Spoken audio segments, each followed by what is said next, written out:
నమస్తే, నేను మీ Ashok Kumar. Welcome to our channel. India మొత్తం మీద పొలిటికల్ లాంగ్వేజ్లో చెప్పాలంటే భారీ మెజార్టీతో న్యూజిలాండ్ పైనంటూ గెలిచింది. ఈ క్రమంలో అనేక రికార్డులు ఇండియా అమ్ముల పొదిలో పడినాయి. ఒకటి, డిఫెండింగ్ ఛాంపియన్ ఎవరైతే ఉంటారో, అంటే ఇంతకుముందు గెలిచినటువంటి టీము T20 వరల్డ్ కప్లో ఆ టైటిల్ నిలబెట్టుకున్నటువంటి దాఖలాలు ఇప్పటిదాకా T20 వరల్డ్ కప్ ప్రపంచంలోనే లేనంటే లేదు. అది ఇండియా కాస్త ఇది వరకు 2024లో గెలిచింది, 2026లో కూడా టైటిల్ నిలబెట్టుకునింది. ఆడికి టిక్ మార్క్. ఇంక రెండోది, 3 సార్లు టైటిల్ గెలిచినటువంటి దాఖలాలు ఇప్పుడు దాకా ఏ టీంకి లేదో అది భారతదేశం కైవసం చేసుకునింది. అది రెండో రికార్డు. ఇంకా మూడో దానికి కన్నా వస్తే, ఎవరైతే హోమ్ టీం ఉన్నారో, ఫర్ సపోజ్ ఇంతవరకు మెల్బోర్న్లోనూ అక్కడ ఆస్ట్రేలియాలో ఆడినప్పుడు ఆ యొక్క ఆస్ట్రేలియా గెలవలేదు. అదేవిధంగా ఇది వరకు వెస్టిండీస్లో జరిగినటువంటి మ్యాచ్లో T20 వరల్డ్ కప్ జరిగినప్పుడు వెస్టిండీస్ వాళ్ళు కూడా టైటిల్ గెలుచుకోవాలి.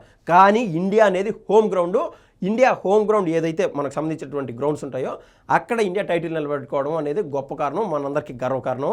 నిన్న గెలిచిన తర్వాత మొత్తం అమరాన్ అంటేటువంటి సంబరాలతో భారతదేశంలోని అనేక నగరాలు ఆ యొక్క పండగ వాతావరణం కనిపించే విధంగా పటాకులన్నింటూ పేల్చారు. ఇది ఓవరాల్గా క్రికెట్కి సంబంధించి. అయితే ఈ క్రమంలో జగన్మోహన్ రెడ్డి గారి గురించి ఖచ్చితంగా మాట్లాడాలా. అంతా జగన్మాయ అయిపోయింది. నరం లేని నాలుక ఏదైనా మాట్లాడుతుందన్నట్టు జగన్మోహన్ రెడ్డి గారు గతంలో నారా లోకేష్ గారు కొలంబోకు పోయి క్రికెట్ మ్యాచ్ చూశాడు. ఏది పాకిస్తాన్లో మన భారతదేశంలో అడుగు పెట్టకూడదు. అయితే అడుగు పెట్టినందున పాకిస్తాన్ వర్సెస్ ఇండియా అంటే India versus Australia, India versus New Zealand, India versus Sri Lanka, లేదా ఇండియా వర్సెస్ ఈవెన్ వెస్టిండీస్, ఇటువంటి ఎన్ని టీములతో ఆడుతూ ఉన్నా కూడా అంత మజా రాదు.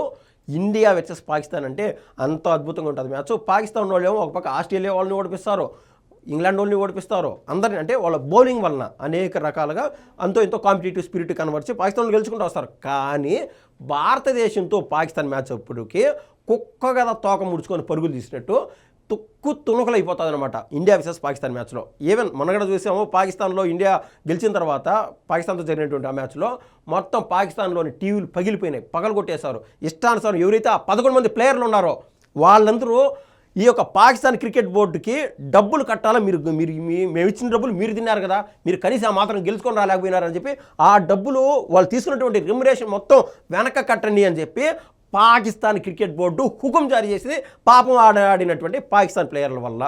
ఏదేమైనా కూడా ఆ ప్లేయర్ల తప్పని నేను చెప్పను, కానీ వాళ్ళ డిఎన్ఏలో ఇండియాను చూస్తే ఆ బెరుకు భయం అట్టే కనపడతాయి. From the starting of the match వాళ్ళు ఆ డిఫెన్స్లోకి వెళ్ళిపోతారు. ఆ డిఫెన్స్ వల్ల మనం కనీసం గౌరవం నిలబెట్టుకుంటే చాలు అని చెప్పి ఆకిదాకా ప్రయత్నంలోనే ఉంటారు వాళ్ళు అనేది అది వాస్తవం.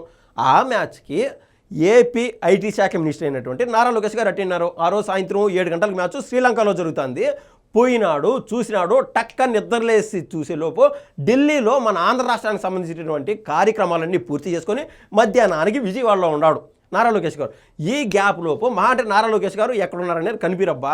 ఆ రోజు రాత్రి తర్వాత నిద్రలేసి ఆయన పనులు చేసుకుంటూ ఉంటాడు.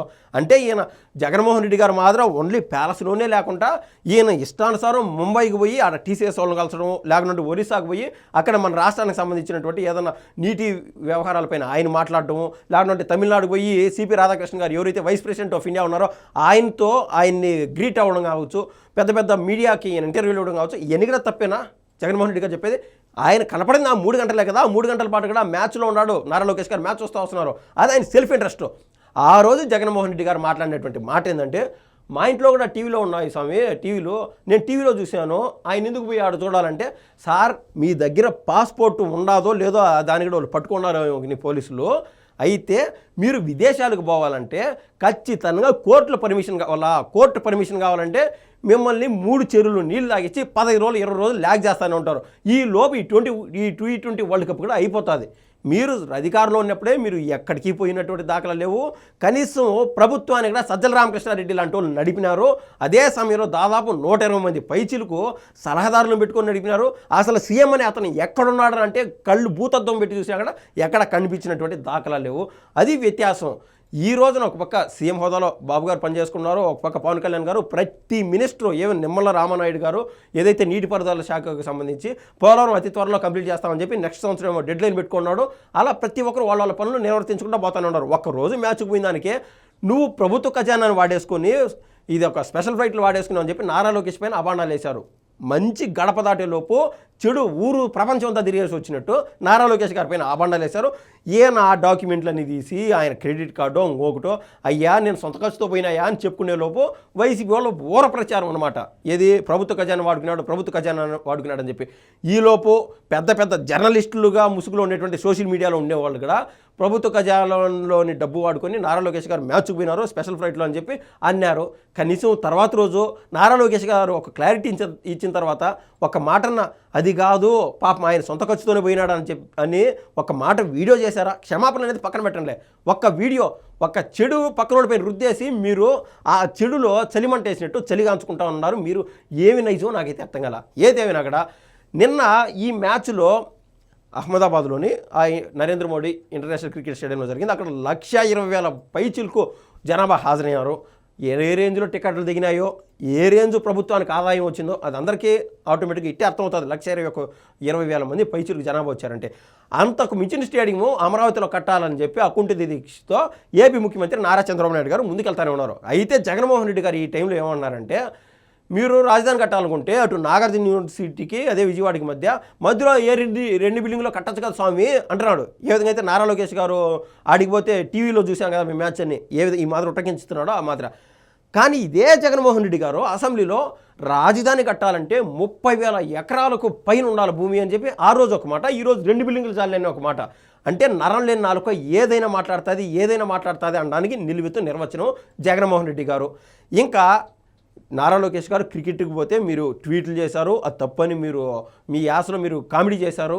దేశంలోని 28 రాష్ట్రాల పై చిలుకుంటే అంటే యూనియన్ టెరిటరీలతో వాటన్నిటితో కూడా కలిపి వీటన్నిటిపైన ఖచ్చితంగా అమిత్ షా గారు కన్ను ఉండాల్సిందే. ఎందుకు? ఆయన హోమ్ మినిస్టర్ కాబట్టి. ఏ ఒక్క చోట చీమ చిట్టుకుమన్నా కూడా హోంశాఖ ఎఫెక్ట్ అవుతుంది అనమాట. మొత్తం ఆ బాధ్యత అమిత్ షా గారి పైన ఉంటుంది. 3 గంటల పైచిలుకు మ్యాచ్, ఈలోపు ట్రావెలింగ్ కావచ్చు, లేకుండా ఉంటే ఆడ కూర్చునేదానికి ఆ సీటర్ ఏడాది అని చెప్పి పోవచ్చు, లేదా పెద్ద పెద్ద గెస్టులు వస్తూ ఉంటారు, అమిత్ షా గారిని కలవాలనుకుంటారు. కనీసం 1 గంట ఎక్స్ట్రా వేసుకుంటే 4 గంటలు కదా. ఎందుకు అమిత్ షా గారు అంత టైం వేస్ట్ చేశారని చెప్పి జగన్మోహన్ రెడ్డి గారు చేతనైతే ఒక ట్వీట్ రూపంలో వేయగలుగుతారంటే వేయరు. ఎందుకంటే పులివెందల పులి దేన్నైనా ఢీ కొడుతుంది, ఏదన్నా అనగలుగుతుంది, మేము ధర్మాన్ని న్యాయాన్ని 4 పాదాలపైన నడుపుతామని చెప్పి కేవలం మాటలకి ట్వీట్లకే పరిమితం అవుతాం. కానీ అమిత్ షా గారినో లేకుండా అంటే కేంద్రంలో ఉన్నటువంటి బీజేపీకి ఎదురుగా ఒక్క మాట అనడానికి కూడా మాకు భయము బెరుకు ఇట్టే ఉంటుంది. కానీ ఆంధ్రాలో రాజకీయ చైతన్యం లేదు కాబట్టి ఇక్కడ మాత్రం మాట తప్పం మడవం తిప్పము పులివెందల పులి అనేటువంటి పదజాలంతో ఆ యొక్క తమ్నీలతో మేము ముందుకెళ్తాం, చొచ్చుకుపోతానే ఉంటామని చెప్పి జగన్మోహన్ రెడ్డి గారి అభిమానులు అయితే మానసిక తృప్తి చెందుతున్నారనే మాట వాస్తవం. ఈ వీడియో పైన మీ అభిప్రాయం తెలుపుతారు. నేను కోరుతున్నా. ధన్యవాదాలండి.